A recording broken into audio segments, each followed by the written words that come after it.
Children, we are going to do the second question of this chapter, admission of a partner. In previous video, I have explained one question in English. So today I am going to explain this question in Hindi, so that if anybody is having any problem, they can understand here. तो discuss करते हैं क्या है X and Y share profits in 5:3 ratio. 5:3 ratio मतलब क्या है, old ratio है. ठीक है. इसके बाद फिर क्या लिखा हुआ है, their balance sheet as at 31 March 2024 was. तो ये बैलेंस शीट का पैटर्न दिया है. ठीक है. अब इसको हम लोग देखेंगे क्या है. ये क्रेडिटर्स है. क्रेडिटर्स मतलब क्या होता है, लाइबिलिटी. फिर एम्प्लॉय प्रोविडेंट फंड मतलब लाइबिलिटी. वर्कमैन कंपनसेशन रिजर्व क्या होता है, वो ओल्ड रेशियो होता है. ठीक है, ओल्ड रेशियो में जाता है. क्यों? क्योंकि ये एक्यूमुलेटेड प्रॉफिट और रिजर्व का एक पार्ट है. तो ये ओल्ड पार्टनर्स को ओल्ड रेशियो में जाता है. एक्यूमुलेटेड प्रॉफिट और रिजर्व पे मैं एक सेपरेट वीडियो भी बनाऊंगी, जिससे आपका और क्लियर हो जाएगा. और क्वेश्चंस में जहाँ भी आएगा वहाँ भी बताती जाऊँगी. इसके बाद जो कैपिटल अकाउंट का बैलेंस है, वो कैपिटल अकाउंट में बाय बैलेंस बीडी करके जाएगा. इसके बाद एसेट साइड में कैसेट बैंक लिखा हुआ है. तो कैसेट बैंक क्या है, एसेट है हमारा. सन्ड्री डेटर्स एसेट है. इसमें से प्रोविजन लेस हो रहा है. प्रोविजन लाइबिलिटीज होता है. एसेट साइड में दिखाया गया है प्रोविजन को, लेकिन देखिए लेस लिखा हुआ है, मतलब ये एसेट से माइनस हो रहा है. ये प्रोविजन क्या है, लाइबिलिटी है फॉर्म के लिए. इसके बाद फिर स्टॉक एसेट्स है और फिक्स एसेट भी एसेट्स है. और ये जो प्रॉफिट एंड लॉस है, ये एक्यूमुलेटेड लॉस है. तो ये भी ओल्ड रेशियो में पार्टनर्स को जाता है. तो ओल्ड रेशियो का दो आइटम मिला हमें, एक वर्कमैन कंपनसेशन रिजर्व और एक एक्यूमुलेटेड प्रॉफिट लॉस का पीएल डेबिट बैलेंस. अब क्या है, हमको देखना है कि अगर ये वर्कमैन कंपनसेशन रिजर्व है और नीचे अगर वर्कमैन कंपनसेशन क्लेम दिया है, तो क्लेम का पैसा अलग रख के जो बचा हुआ पैसा होगा वही पार्टनर्स आपस में बांटेंगे क्लेम का प्रोविज़न करने के बाद. और नहीं है तो पूरा पैसा पार्टनर्स आपस में बांट लेंगे. अब क्या है आगे, जेड दे एडमिटेड जेड. उन्होंने जेड को एडमिशन में लिया है विथ 1/8 शेयर. 1/8 शेयर है जेड का. और जेड 20,000 रुपीज़ कैपिटल के लिए ला रहा है और 12,000 रुपीज़ गुडविल के लिए ला रहा है. इतना क्वेश्चन में इन्फॉर्मेशन है जेड की तरफ से. फिर एक और इन्फॉर्मेशन है जो कि इम्पॉर्टेंट है. Z acquires his share from x. Z जो है अपना शेयर किससे ले रहा है, एक्स से. इसका मतलब जेड के लिए कौन सेक्रीफाइस कर रहा है, सिर्फ एक्स. तो ओनली एक्स सेक्रीफाइसेज. ठीक है. तो जो पार्टनर सेक्रीफाइस करता है न्यू पार्टनर के लिए, प्रीमियम का पैसा उसी को मिलता है. तो यहाँ प्रीमियम का पैसा किसको मिलेगा, एक्स को मिलेगा. ठीक है. इसके बाद फिर क्या है, एम्प्लॉयज प्रोविडेंट फंड एडजस्टमेंट दिया हुआ है रिवैल्यूएशन का. जब भी एडमिशन होगा पार्टनर्स का तो रिवैल्यूएशन होता है. ठीक है. तो रिवैल्यूएशन का क्या क्या एडजस्टमेंट दिया है, employees provident fund liability is to be increased by 5,000. Increased by का मतलब होता है कि बाय का मतलब है रिवैल्यूएशन अकाउंट. उसके लिए मैंने एक नोट भी आपको अवेल करवाया है. देखिए, अगर बाय लिखा हुआ है मतलब हमें समझना है कि रिवैल्यूएशन अकाउंट का आइटम दिया है. एट या टू दिया हुआ है तो हमें समझना है कि ये बैलेंस शीट का आइटम है. छोटी छोटी चीज़ों को जब हम लोग नोट में रखते हैं तो हमारा अकाउंटेंसी का सम इजीली बन जाता है. ठीक है. यही सब कॉम्प्लिकेशन क्रिएट करता है. तो अब यहाँ पे क्या है, इंक्रीज्ड बाय है, मतलब कि ये रिवैल्यूएशन का आइटम है कि लाइबिलिटी कितना से इंक्रीज हो रहा है, 5,000 से. एल प्लस लिख दिया हमने. All debtors are good.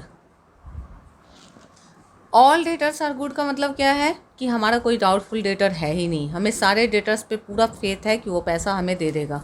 तो जब सारे डेटर्स अच्छे हैं तो फिर प्रोविज़न करने की आवश्यकता ही नहीं है. तो प्रोविज़न जो है पुराना उसको रिड्यूस करना है.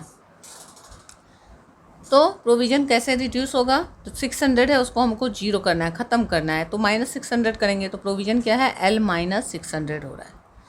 फिर अगला क्या बोल रहा है, stock includes ₹3,000 for obsolete items. Stock में 3,000 रुपया ऑब्सोलीट आइटम का है. ठीक है. तो ऑब्सोलीट आइटम मतलब क्या, बेकार आइटम्स हैं. तो अब इसका मतलब स्टॉक अब 3,000 से कम हो जा रहा है हमारा. तो यहाँ हो गया A माइनस, यानी एसेट्स माइनस हो रहा है कितना से, 3,000 से. फिर fixed assets are revalued at 70,000. तो फिक्स एसेट का पुराना वैल्यू क्या था, 80,000. अब बोल रहा है नया वैल्यू. ऐड का मतलब हो गया बैलेंस शीट का आइटम है, मतलब नया बैलेंस शीट में हमें लेना है 70,000. तो कितना का डिफरेंस आ रहा है, 10,000 रिड्यूस हो जा रहा है. तो हम लिखेंगे A-10,000. ठीक है. फिर क्या है, creditors are to be paid ₹1,000 मोर.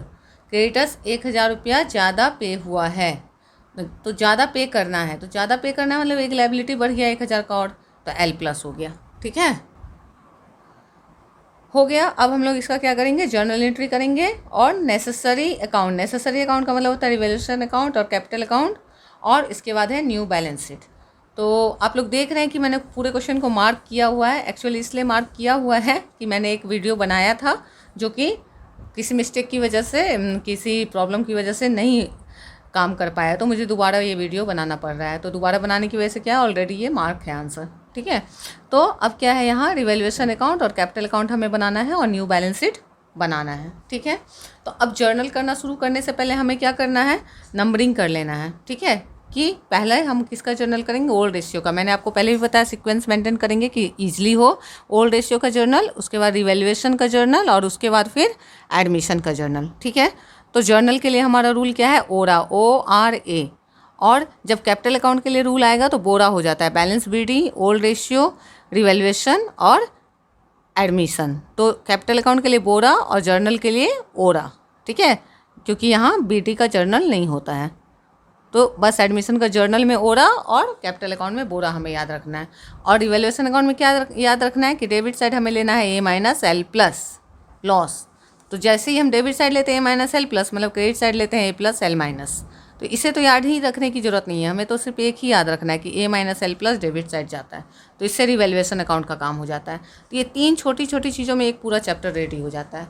बस डिपेंड करता है कि आप कितना रिवाइज करते हो, कितना प्रैक्टिस करते हो, ठीक है। अब तो रिवैल्यूएशन अकाउंट का जब हम लोग को जर्नल करना है तो रिवैल्यूएशन अकाउंट का 3 जर्नल होता है। तो पहला जर्नल हमने किया रिवैल्यूएशन अकाउंट डेबिट 2, सारे लॉस को रिकॉर्ड कर लीजिए A-L+, जितने एसेट डिक्रीज हो रहे ले लीजिए, जितने लायबिलिटी इंक्रीज हो रहे ले लीजिए। दूसरा जर्नल में प्रॉफिट जो हो रहा है हमारा रिवैल्यूएशन में वो लेना है, तो A+L-2 रिवैल्यूएशन, मतलब सारा increase in asset, decrease in liability, 2 revaluation. अब इन दोनों जर्नल से कंपेयर करना है कि ओवरऑल प्रॉफिट हो रहा है या लॉस। अगर प्रॉफिट हो रहा है तो revaluation account debit 2 partners capital account old ratio में, ठीक है। और अगर लॉस हो रहा है तो partners capital account debit 2 revaluation, ये भी ओल्ड रेशियो में। तो ये 3 सेट बनता है रिवैल्यूएशन का। तो ये 3 जर्नल रिवैल्यूएशन हो गया। तो ये हमारा 1, 1, 2, किसी को भी 1, 2 ले सकते हैं, ठीक है। तो इस साइड से शुरू करते हैं कि इधर प्रॉफिट है इधर लॉस है, तो लॉस से क्यों शुरू करें अपना क्वेश्चन, चलो प्रॉफिट से शुरू करते हैं, हम लोग कॉमर्स के स्टूडेंट हैं। तो 1, 2, इसके बाद 3, 4, 5 रिवैल्यूएशन का जर्नल, उसके बाद 6 नंबर जर्नल होगा हमारा एडमिशन का, पार्टनर के आने का, और 7 नंबर जर्नल होगा प्रीमियम फॉर गुडविल के रिवीजन का, ठीक है। इतना जर्नल 7 जर्नल होना है, ठीक है। तो मैंने कुछ जर्नल्स किए थे उस वीडियो में, तो वो मैं वहीं से कंटिन्यू कर रही हूँ। तो सबसे पहला क्या है, 1 नंबर जर्नल हमारा क्या हो रहा है, वर्कमैन कंपनसेशन रिजर्व का। तो क्या जर्नल होता है, workman compensation reserve account debit 2 partners capital. तो देखिए first journal WCR2 X capital 2 Y capital, ठीक है। अब क्या किया, अमाउंट 5800 है, उस 5800 को 5:3 के रेशियो में हमने डिवाइड कर दिया। तो डिवाइड किया तो 725 से 8 को डिवाइड करके और 5 से मल्टीप्लाई किए X में, 3 से मल्टीप्लाई किए तो Y में, दोनों अमाउंट को ऐड करके देख लेंगे कि टोटल मैच हो रहा है। फिर सेकेंड जर्नल में क्या है, partners capital account debit 2 PL account, ठीक है। लॉस है, ये लॉस है हमारा, तो लॉस के लिए रिवर्स हो गया जर्नल, पार्टनर्स कैपिटल 2 PL। तो अब X capital account debit, Y capital account debit 2 PL, PL का अमाउंट कितना है 2400। तो 2400 को हमने बांट दिया पार्टनर्स को 5:3 के रेशियो में। इसके बाद रिवैल्यूएशन का जर्नल शुरू होगा, तो क्या है रिवैल्यूएशन 2A-L+। तो रिवैल्यूएशन अकाउंट डेबिट हम लोग करेंगे, और 2 में A- जो है, तो स्टॉक का वैल्यू माइनस हो रहा है, हमने लिखा हुआ है स्टॉक में A-3000, फिक्स एसेट का वैल्यू 10,000 माइनस हुआ है, एम्प्लॉय प्रोविडेंट फंड 5,000 इंक्रीज हुआ है लायबिलिटी, और क्रेडिटर 1,000 इंक्रीज हुआ है। तो 2 A- है हमारे पास और 2 L+ है। तो A-L+ दोनों ही क्या है, लॉस है। तो 19,000 का लॉस है एसेट्स और लायबिलिटीज़ पे। इसके बाद फिर आगे क्या है, नेक्स्ट जर्नल क्या होता है, A+ debit, L- debit 2 revaluation. तो A+ मतलब इंक्रीज इन एसेट, तो देख रहे हैं कहीं पे है क्या इंक्रीज इन एसेट, नहीं है। तो अब दूसरा खोजेंगे डिक्रीज इन लायबिलिटी है क्या, तो यहाँ है 600 डिक्रीज इन लायबिलिटी। क्या नाम है लायबिलिटी का, प्रोविजन फॉर डाउटफुल डेट। तो यहाँ प्रोविजन फॉर डाउटफुल डेट या बैड डेट लिखा हमने 600 2 रिवैल्यूएशन। तो ये एक गेन है फॉर्म के पास।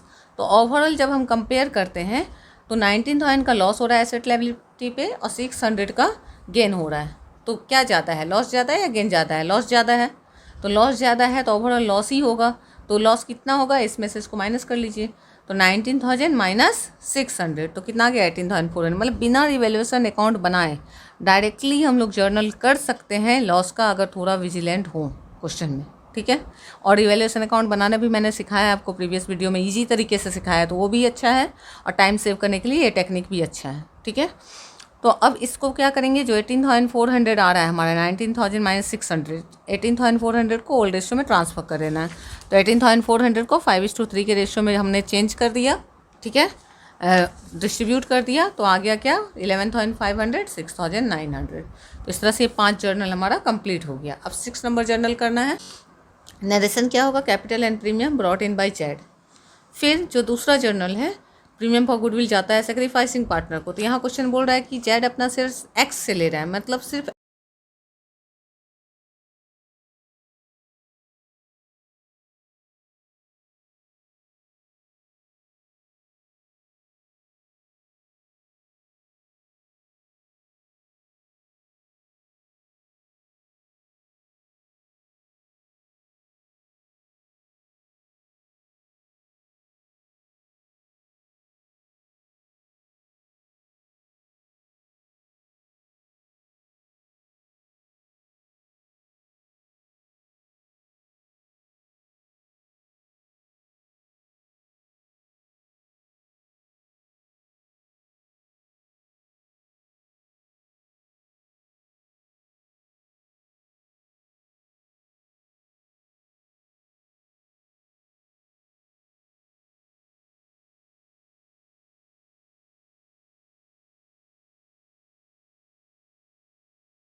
तो इस कैपिटल बैलेंस के बेसिस पे हमारा बैलेंस शीट बनेगा। बैलेंस शीट बनाने का तरीका क्या है कि कैश एट बैंक दिया हुआ है क्वेश्चन में, तो कैश एट बैंक हमें जब लेना है तो 5,000 दिया हुआ है और 20,000 लाया गया है जेट के द्वारा और 12,000 क्या आया है प्रीमियम फॉर गुडविल। तो इतना पैसा बिजनेस में आया, तो टोटल कितना हो गया 37,000।